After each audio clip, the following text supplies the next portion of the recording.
निज अज्ञान राम पर धरही, अपनी मूर्खता अज्ञता को उन्होंने सनातन धर्म पे मर दिया। कम से कम 50 वर्षों तक विधिवत सनातन सिद्धांत सनातन धर्म का अध्ययन करने पर जिन तथ्यों की अभिव्यक्ति अनुभूति हो सकती है उस पर कटाक्ष करना अपनी मूर्खता को व्यक्त करना है। उदाहरण देता हूँ। जगत की उत्पत्ति का विज्ञान सनातन शास्त्रों में है। जगत की स्थिति का विज्ञान, संहार का विज्ञान, निग्रह का विज्ञान, अनुग्रह का विज्ञान ऐसा विज्ञान है जिससे आजकल के वैज्ञानिक और दार्शनिक भी प्रभावित हैं और अनुकरण करते हैं। मैं उदाहरण गीता के आधार पर दे रहा हूँ।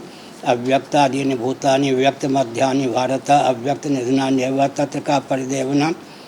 Matter can neither be created nor destroyed. किसी भी पदार्थ की ऑल ऑफ सडन एकाएक आकस्मिक उत्पत्ति नहीं होती। किसी भी पदार्थ का निरन्वय नाश नहीं होता।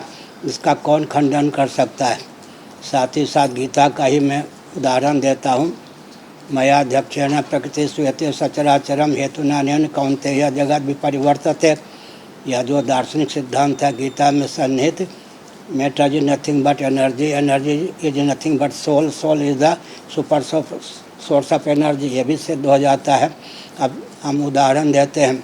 गीता के 6ठे अध्याय को ले लीजिए। आत्मोपमेन सर्वत्र समम पश्यति अर्जुन, सुखम वा यदि वा दुखम स योगी परमो मतः।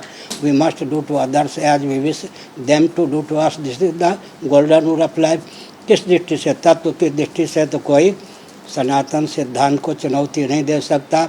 यज्ञ की प्रक्रिया, दान की प्रक्रिया, व्रत की प्रक्रिया, तप की प्रक्रिया, महायज्ञ यज्ञ से ब्राह्मीयम क्रियते तनु। साथ ही साथ मैंने एक संकेत किया, शिक्षा, रक्षा, अर्थ और सेवा के प्रकल्प सदा संतुलित रहें। इसलिए सनातन सिद्धांत सनातन धर्म को मानना ही पड़ेगा। स्त्रियों के मातृशक्ति के शील सुरक्षित रखने के लिए भी सनातन सिद्धांत को मानना ही पड़ेगा। साथ ही साथ जनसंख्या को संतुलित रखने के लिए सनातन सिद्धांत को मानना ही पड़ेगा।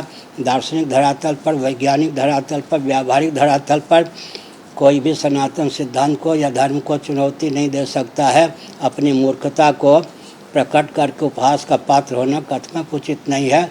उस व्यक्ति को चाहिए कम से कम किसी व्यक्ति के चरणों में बैठकर जो जानकार हैं इन सब तथ्यों को समझे। अर्थात तीनों दृष्टियों से मैंने कहा, दर्शन की दृष्टि से, विज्ञान की दृष्टि से, व्यवहार की दृष्टि से कहीं भी सनातन सिद्धांत में चूक नहीं है।